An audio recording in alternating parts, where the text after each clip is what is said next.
बऱ्याच जणांच्या घरामध्ये सर्दी, खोकला, ताप या विविध विकारांसाठी ॲलोपॅथिक औषधी, इंग्लिश औषधी अवेलेबल असतात.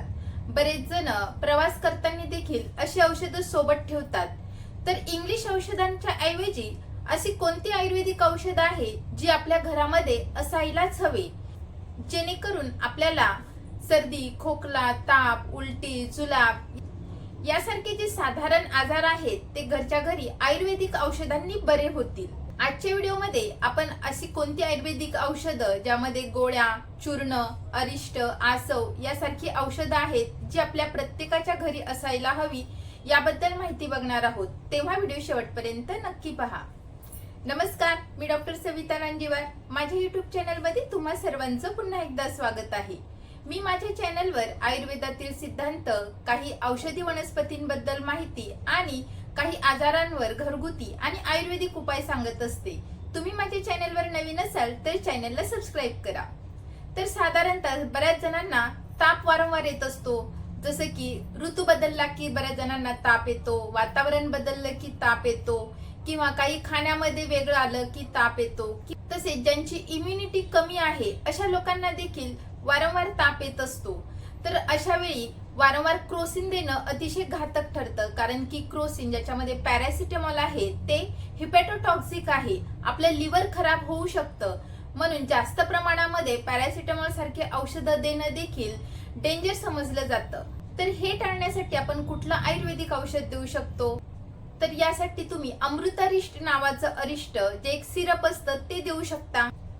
अमृतारिष्ट हे अमृतासारखंच काम करतं. तुमचा जुना ताप जरी असेल, हाडी ताप असेल, तर तो देखील कमी व्हायला मदत होते. टायफॉइड सारखे ताप असतील तर ते देखील कमी व्हायला मदत होते. तर आपल्या वयानुसार आणि वजनानुसार सुमारे 10 ते 20 ml ह्या प्रमाणामध्ये हे औषध पाण्यासोबत जेवल्यानंतर दिले जाते. या व्यतिरिक्त असे कोणते सिरप आहेत जे आपल्या घरी असायलाच हवे? तर यामध्ये द्राक्षारिष्ट. जर तुमच्या मुलांना किंवा तुम्हाला सर्दी, खोकला, ताप वारंवार होत असेल, किंवा लहान मुलं अजिबात जेवण करत नाही, त्यांना भूक लागत नाही, तर यासाठी द्राक्षारिष्ट नावाचं सिरप तुमच्या घरी असायलाच हवं. लहान मुलांना 5 ते 10 ml ह्या प्रमाणामध्ये द्यावे. मोठ्या माणसांना 10 ते 20 ml ह्या प्रमाणात हे सिरप द्यावं. त्यामुळे वारंवार होणारा सर्दी, खोकला, ताप कमी व्हायला मदत होते. लहान मुलांना भूक लागायला मदत होते. जर तुम्हाला पोट साफ होत नसेल, मूळव्याधीसारखे त्रास होत असेल, किंवा पोट साफ न झाल्यामुळे पचनक्रिया व्यवस्थित नसल्यामुळे भविष्यामध्ये मूळव्याध होण्याचे चान्सेस असतात, तर अशा वेळी पचनक्रिया व्यवस्थित होण्यासाठी, रोजच्या रोज पोट साफ होण्यासाठी अभयारिष्ट नावाचं औषध आपल्या घरी असायलाच हवं. सुमारे 10 ते 20 ml ह्या प्रमाणात हे औषध रोज रात्री झोपायच्या आधी कोमट पाण्यासोबत घ्यावं.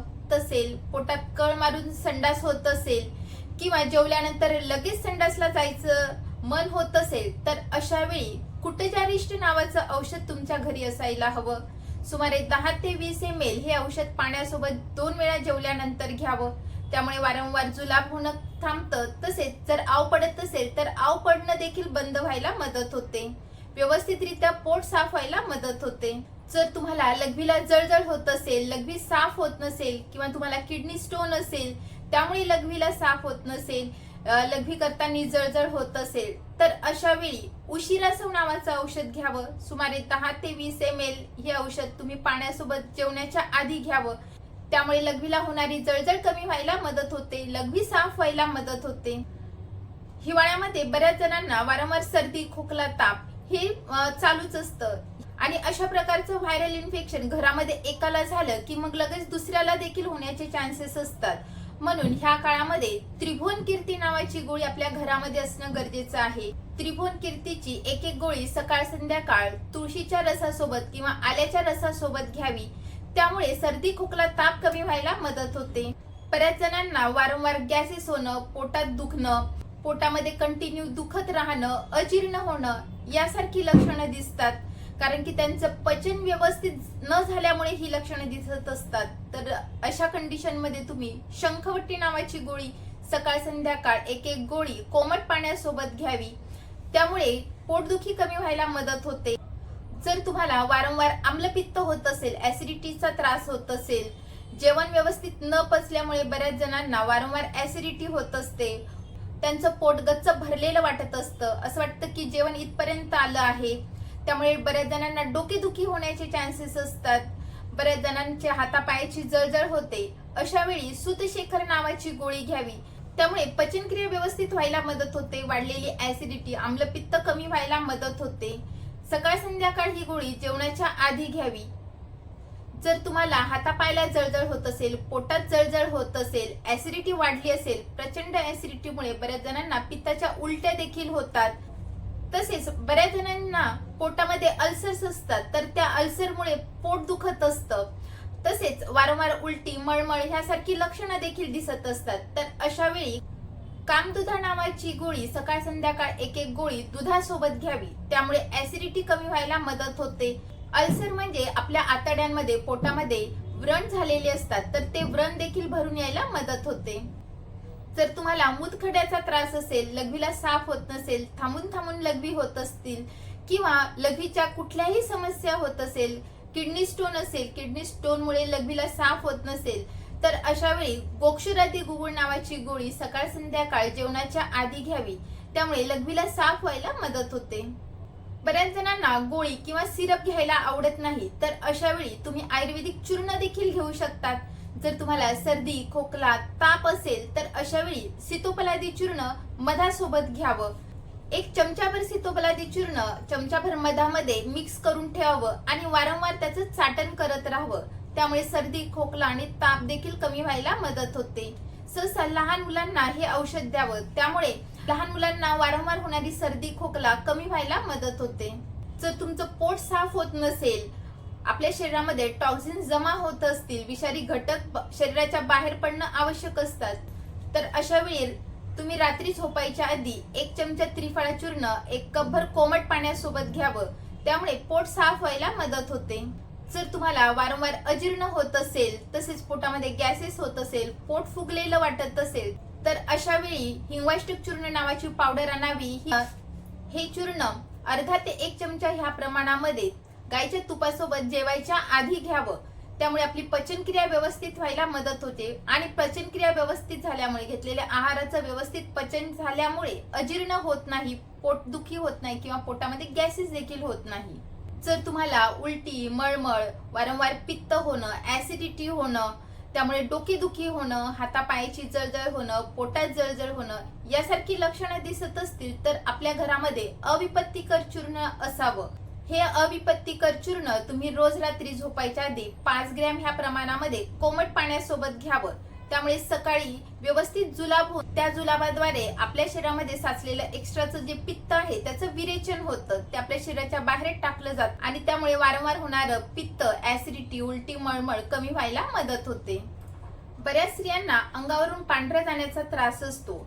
बरेचसे मेडिकलची औषधे घेऊन होतात किंवा वेगवेगळे ॲलोपॅथिकचे औषधं खाल्ले जातात किंवा वेगवेगळ्या क्रीम्स यूज होतात, परंतु काही स्त्रियांना काही काळापर्यंत बरं वाटतं, परंतु वारंवार हा त्रास काही काळाने पुन्हा उद्भवत असतो. तर अशा वेळी पुष्याणूक चूर्ण नावाचं औषध अशा स्त्रियांनी घ्यावं.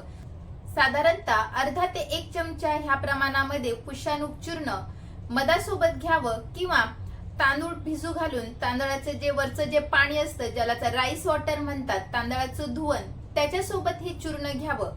त्यामुळे अंगावरून पांढरे जाण्याचा त्रास कमी व्हायला मदत होते. जर तुम्हाला वारंवार ऍसिडिटी होत असतील, पोटामध्ये अल्सर्स असतील, त्यामुळे वारंवार डोकेदुखी होणं, मायग्रेन सारखे दुखणं, हसणं, तर अशा लोकांनी शतावरी कल्प नावाचं औषध रोज 5 ग्रॅम ह्या प्रमाणामध्ये सकाळी उपाशी पोटी घ्यावं. त्यामुळे ऍसिडिटी कमी व्हायला मदत होते. त्यानंतर प्रत्येकाच्या घरामध्ये अमृतधारा नावाचं तेल असायलाच हवं. तर ह्या अमृतधारामध्ये कापूर, ओवा अर्क, पुदिना अर्क असतं आणि यामध्ये लवंगाचं तेल किंवा निलगिरीचं तेल देखील ऍड केलं जातं. अशा प्रकारे तयार केलेलं हे अमृतधारा तेल बऱ्याच आजारांवर अतिशय उपयुक्त आहे. समजा तुम्हाला जॉईंट पेन असतील किंवा पाय मुरगळला असेल किंवा वेगवेगळ्या सांध्याच्या ठिकाणी दुखणं असेल, डोकेदुखी असेल, तर यावर देखील हे तेल अतिशय उपयुक्त आहे. किंवा तुम्हाला सर्दी, खोकला होत असेल, डोकेदुखी असेल, तसेच काही गॅसेस, अजीर्ण यासारखे पोटाच्या समस्या असतील, तर यावर देखील हे अमृतधारा अतिशय अमृतासारखंच काम करतं. तर याचा वापर कसा करावा? अमृतधारा हे नॅचरल पेन किलर आहे. जर तुम्हाला जॉईंट पेन होत असेल, हेडेक असेल, डोकेदुखी होत असेल तर साधारणतः 3 ते 4 थेंब हे तेल घेऊन ज्या ठिकाणी जॉईंट पेन आहे, सांधेदुखी आहे त्या ठिकाणी मालिश करावी. 1 ते 2 थेंब आपल्या डोक्याला लावावे आणि त्या ठिकाणी मालिश करावी. त्यामुळे डोकेदुखी कमी व्हायला मदत होते, सांध्याचं दुखणं देखील कमी व्हायला मदत होते. सांध्याच्या ठिकाणी जर सूज आली असेल तर ती सूज देखील कमी व्हायला मदत होते. जर तुम्हाला श्वसनासंबंधी काही विकार असेल, जसं की सर्दी होणं, खोकला होणं, नाक बंद राहणं किंवा नजल कंजेशन, त्यामुळे डोके दुखत असेल तर अशा वेळी पाण्यामध्ये 3-4 थेंब हे अमृतधाराचे टाकावे आणि त्या पाण्याने वाफ घ्यावी. त्यामुळे सर्दी खोकला कमी व्हायला मदत होते, नाक मोकळं व्हायला मदत होते. तसेच तुम्ही रुमालावर देखील 1-2 थेंब हे अमृतधारा टाकून त्याने वाफ घेऊ शकतात, तर त्यामुळे सुद्धा नाक मोकळं व्हायला मदत होते. पोटाच्या विकारांवर देखील हे अमृतधारा अतिशय उत्तम काम करतं. जर तुम्हाला गॅसेस होत असेल, अपचनाच्या समस्या असेल, वारंवार इनडायजेशन होत असेल, पोट फुगत असेल, अजीर्ण होत असेल तर अशा वेळी 1 ते 2 थेंब अमृतधाराचे कोमट पाण्यामध्ये टाकून ते पाणी प्यावं. त्यामुळे पचनक्रिया व्यवस्थित होते, डायजेशन व्यवस्थित झाल्यामुळे गॅसेस होत नाही, तसेच पोटफुगी देखील होत नाही. त्यानंतर आंबे हळद किंवा दशांग लेप आपल्या घरामध्ये असावं. जर तुम्हाला सांध्याच्या ठिकाणी वेदना असेल, सूज असेल, पाय मुरगळला असेल किंवा त्वचा विकार असेल, जसं की त्वचेवर रॅशेस येणं, तर त्या ठिकाणी आंबे हळदीचा किंवा दशांग लेप लावावा. त्यामुळे सांध्याच्या ठिकाणची सूज आणि वेदना कमी व्हायला मदत होते, बरेचसे त्वचा विकार देखील कमी व्हायला मदत होते. तर अशा प्रकारे तुम्ही देखील ह्या सर्व औषधी आजच आपल्या घरामध्ये साठवून ठेवा, जेणेकरून तुम्हाला ॲलोपॅथिक इंग्लिश औषधी घ्याव्या लागणार नाहीत, ज्यामध्ये भरपूर केमिकल्स असतात आणि त्यांचे साईड इफेक्ट्स देखील असतात. पुन्हा भेटूयात पुढच्या व्हिडिओमध्ये. तोपर्यंत हेल्दी खा, हेल्दी रहा, आयुर्वेदाला जवळ करा. धन्यवाद.